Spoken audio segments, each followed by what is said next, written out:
Dear students, आज हम पुस्तक स्पर्श भाग 2 पार्ट 8 कारतूस पढ़ेंगे, जिसके कवि हबीब तनवीर जी हैं। प्रस्तुत पाठ में एक ऐसे जाबाज के कारनामों का वर्णन है जिसका एकमात्र लक्ष्य था अंग्रेजों को इस देश से बाहर करना। कंपनी के हुक्मरानों की नींद हराम कर देने वाला यह दलेर बेटा इतना निडर था कि शेर की मांद में पहुंचकर, मतलब लेफ्टिनेंट की गुफा में पहुंचकर दो दो हाथ करने के लिए भी तैयार रहता था। और उसने अपना इतना रोब वहाँ जमाया कि शत्रु और अपराधी के लिए तो ये शब्द बोले ही नहीं जा सकते थे। अंग्रेज कर्नल लेफ्टिनेंट करेरा सन 1799 गोरखपुर के जंगल के अंदरूनी भाग में रात्रि के समय कर्नल कालिस और एक लेफ्टिनेंट डेरा जमाए हुए हैं। लेफ्टिनेंट बताता है कि यहाँ जंगलों में डेरा लगाए उन्हें बहुत समय हो गया है, काफ़ी दिन बीत चुके हैं, परंतु जो सिपाही भी तंग आ चुके हैं, परंतु जो वजीर अली है वो किसी के हाथ नहीं आ रहा है।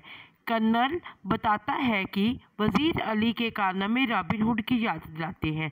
रॉबिन हुड बेटा कौन था? वह अंग्रेज़ों का एक दुश्मन था जो भी उनसे लूट फूट करता था और वह गरीबों में बांट देता था। उसे अंग्रेज़ों से सख्त नफरत थी। उसने 5 महीने तक यहाँ राज्य किया। इस दौरान उसने अंग्रेजी प्रभाव को जमने नहीं दिया। लेफ्टिनेंट सआदत अली के बारे में पूछता है तो कर्नल बताता है कि यह आसिफ-उद-दौला का भाई है।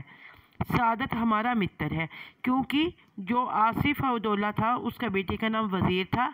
आसिफ-उद-दौला के कोई भी संतान नहीं थी और सआदत अली चाहता था कि वह सारा राजपाट उसका संभाल लेगा।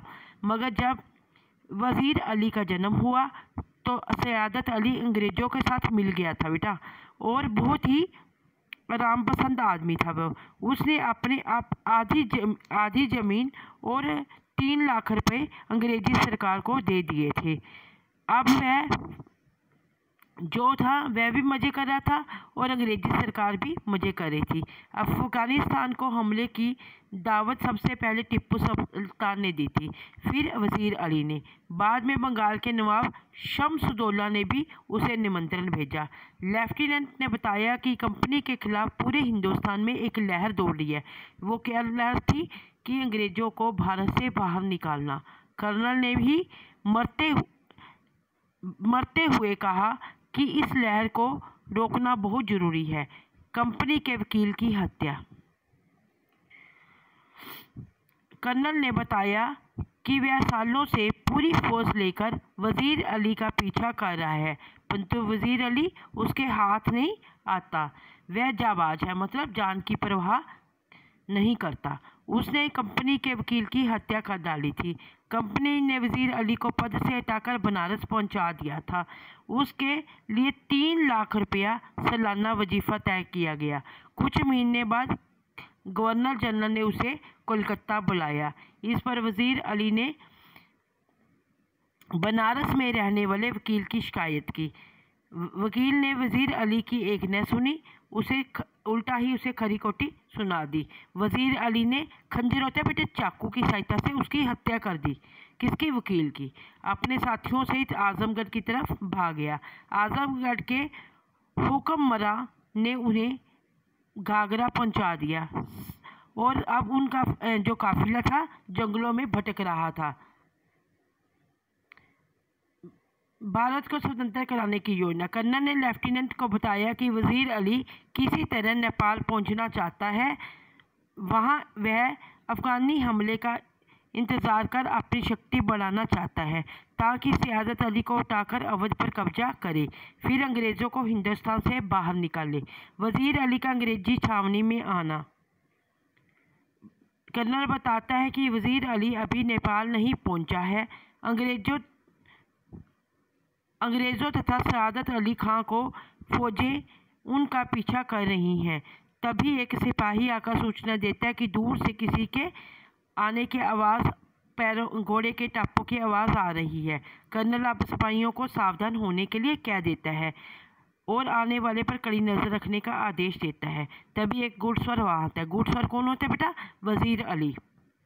वह कहता है कि मैं कर्नल से अकेले में बात करना चाहता हूँ।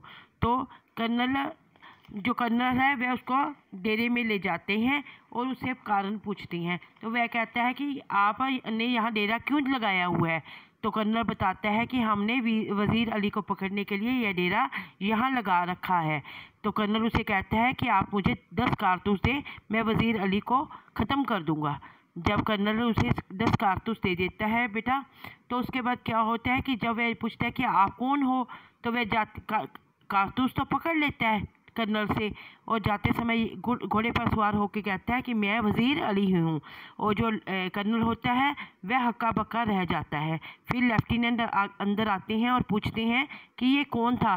लेफ्टिनेंट के पूछने पर वह बताता है कि यह एक जाबाज सिपाही था। बेटा अब इसके प्रश्न उत्तर एक दो कुछ कर लेते हैं। अब इसी पाठ के प्रश्न उत्तर कर लेंगे। कर्नल कालिस का खेमा जंगल में क्यों लगाया हुआ था। कर्नल कालिस का खेमा वज़ीर अली की गिरफ्तार करने के उद्देश्य से जंगल में लगाया हुआ था। आगे है, वज़ीर अली किन जंगलों में भटक रहा था। वज़ीर अली गोरखपुर के जंगलों में भटक रहा था। वह अंग्रेज़ों के विरुद्ध संघर्ष करके अवध का शासन फिर से पाना चाहता था। उनके बाद वे अंग्रेज़ों को भारत से बाहर निकालने के प्रयत्न करना चाहता था। यह बेटा पाठ का नाम है कारतूस और इसके जो कवि हैं वह हबीब तनवीर जी हैं। बेटा कोई भी पाठ आपको यदि करवाया जाता है तो आपने उस पाठ के लेखक का नाम याद करना ज़रूरी होता है। आपने ये जो मैंने क्वेश्चंस करवाए हैं, आपने 2-3 क्वेश्चंस करवाए हैं, वे आपने फिर कॉपी पर लिख लेने हैं। यदि आपको फिर भी कोई दिक्कत लगे तो हम आपकी ऑनलाइन क्लास में डिस्कस कर लेंगे। धन्यवाद।